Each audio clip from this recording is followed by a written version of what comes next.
All right, looking at transactions 6, 7, and 9 to kind of see how they flow through this whole accounting equation expanded. So transaction 6 says that we provided soccer training to customers for $43,000 cash. Here's the journal entry that we put together for it. You want to debit your cash because, like we said, we increased cash, $43,000. We received cash for the work that we did. The credit account is going to be revenues. If you think back when we talked about the revenue accounts, revenues have a credit balance. So that credit in revenues increases that revenue account $43,000. So when you look at your accounting equation expanded, you'll have an increase to the assets of $43,000. And then eventually the amount for revenues will roll up into this owner's equity. But looking at it in the detail that we have here, these revenues increase here, 43,000. So we'll go for number 6, we'll go 43K plus, and then assets, we got 43 for transaction 6, okay? And then for transaction 7, it says that we provided soccer trainings to a customer on account for $20,000. Remember the two questions that I said we always want to ask ourselves: what happened, and then how did it happen? Well, for the soccer training that we did on account, we provided training and they didn't pay us up front, they did it on account. So that means that they owe us $20,000.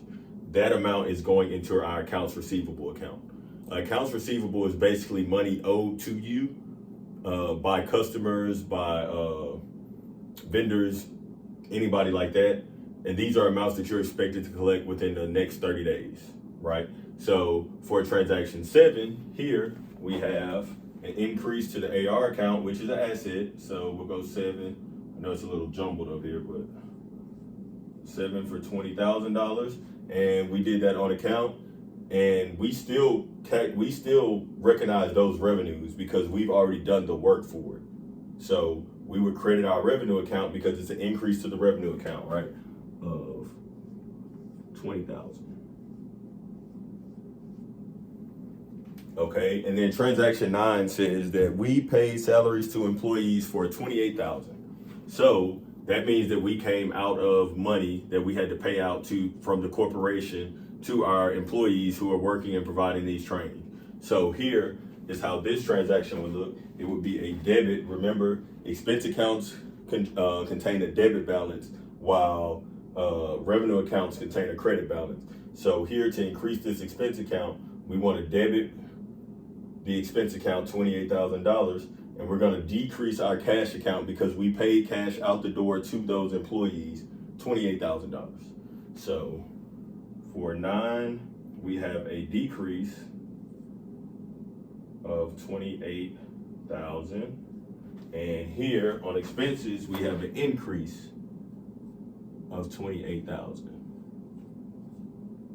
And then I'll come back to show how all this would look on the accounting equation. Actually, we can do it. So we left off with 223,000 in your assets, and then we had your liabilities and owner's equity equal 223,000. Well, now we have these three new transactions. So what happened?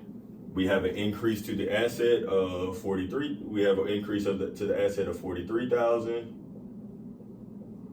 We have an increase to the asset of 20,000, and then we have a decrease into the asset of 28,000. What happened on this side is we have an increase to revenues of 43,000. So that's going to add to this retained earnings. If we look at how this flows, it'll end up adding to the retained earnings once we complete our income statement. 43,000. We have an increase of 20,000 in other revenues that we earned from training, and then we paid out salaries of 28,000. So we'll go ahead and total these up. 28. We got 6 minus 8. I should have came up with a better way to do this.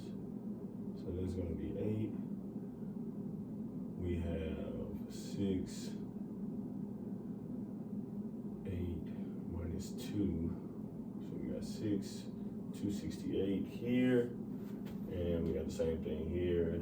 68268. And those are your totals. And as you can see, our assets still equal our liabilities plus owner's equity. These two still balance, so that means that we are good to go. Now, if these do not balance, then we have to come back and see where we made our error.